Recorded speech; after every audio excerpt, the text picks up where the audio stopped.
আমি অঞ্জলি চলে আসলাম। তো দেখো বিরিয়ানির জন্য রেডি করে নিয়েছি সব।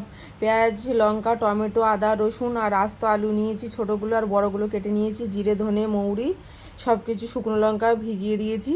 আর এই সাইডে এই যে মানে বিরিয়ানি মশলা গুঁড়ো আনিনি, আস্ত নিয়ে এসছে, ওগুলো আমি ভেজে নিয়েছি, গুঁড়ো করে নেব। তো দেখো সব রকম মশলা আছে, গরম মশলা, মিট মশলা, চিকেন মশলা, দুধ এনেছে। তো এই সাইডে মাংস আছে, তো কাটা মাংস নিয়ে এসছে দেখতে পাচ্ছ। এই সাইডে মাছ আছে।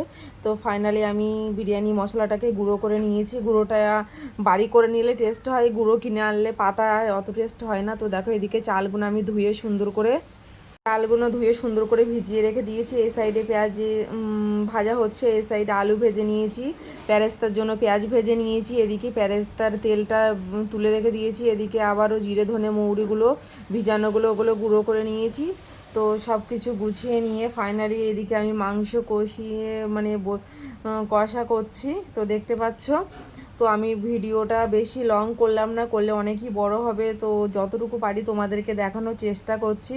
তো ভিডিওটা কেমন লাগলো কমেন্টে জানাতে ভুলো না কিন্তু সবাই। তো এই সাইডে আমি কেনা জল নিয়েছিলাম, ভাতটা খুব সাদা হবে। আর তেল দিয়েছি, একটু ঘি দিয়েছি, আর সব রকম মশলা দিয়েছিলাম।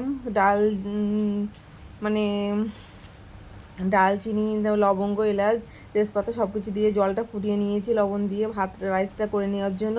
আর এই সাইডে মাংস তরকারি রেডি। এদিকে সব রকম মশলা নিয়ে নিয়েছি দেখতে পাচ্ছ, কেওড়া জল, গোলাপ জল, মিঠা আতর, যা যা লাগে বিরিয়ানি মশলা সব কিছু ফাইনালি আমি রেডি করে নিয়ে এসছি। এদিকে দুধগুলো নিয়েছি, এদিকে প্যারেস্তা তেল ভাজা, মানে সব কিছু আমি কমপ্লিট করে গুছিয়ে নিয়েছি। রাইসটা করে নিয়েছি, কত সুন্দর সাদা হয়েছে দেখতে পাচ্ছ।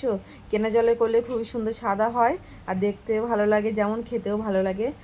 তো ভিডিওটা স্কিপ না করে পুরোপুরি দেখো, সবাইকে বলছি। আর ভিডিওটা ভালো লাগলে লাইক, কমেন্ট, শেয়ার করো। আর একবার হলেও বাড়িতে ট্রাই করে যতটুকু পারি দেখানোর চেষ্টা করলাম।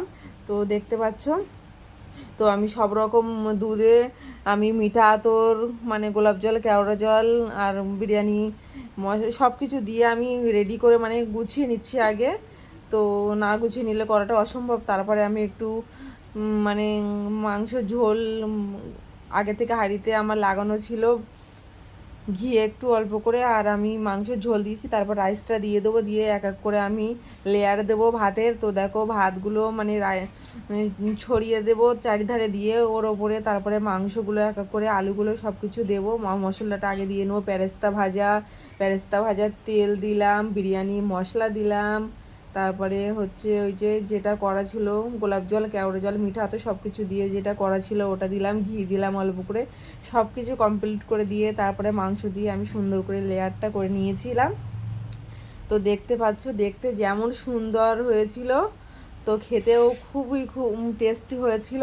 না খেলে বুঝতে পারবে না। তো একবার হলেও সবাই ট্রাই করে দেখো, বারবার বলছি আমি। তো দেখতে পাচ্ছ আমার ফাইনালি কমপ্লিট হয়ে গেছে সব রকম মশলা দেওয়া। তো তারপরে আমি মাংসগুলো এক এক করে সুন্দর করে সাজিয়ে দেব। তো দেখো,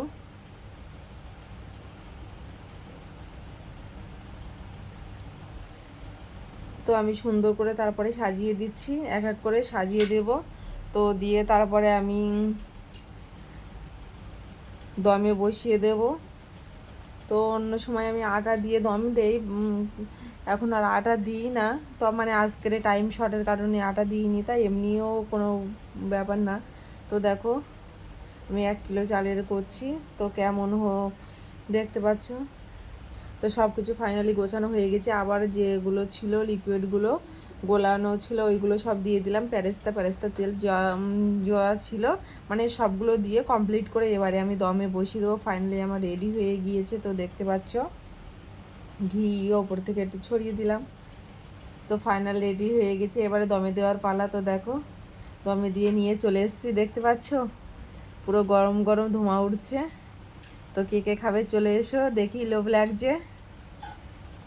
বিরিয়ানি কার কার ভালো লাগে কমেন্টে জানিও, আর কেমন হলো অবশ্যই কমেন্টে জানিও। তো দেখো দেখতে পাচ্ছ লেগ পিস দিয়ে একটা আলু দিয়ে আপনাদেরকে দেখানোর জন্য। তো দেখো তো কেমন হয়েছে কমেন্টে জানিও। তো আমার রেডি হয়ে গিয়েছে, এবারে শুধু খাওয়ার পালা। তো দেখতে পাচ্ছ পেঁয়াজ শসা দিয়ে দিলাম, কমপ্লিট হয়ে গেছে। তো খাওয়ার পালা। তো ভিডিওটা কেমন লাগলো জানাতে ভুলো না, অনেক কষ্ট করে বানিয়েছি। তো দেখা হচ্ছে পরে ভিডিওতে। Tata, bye bye.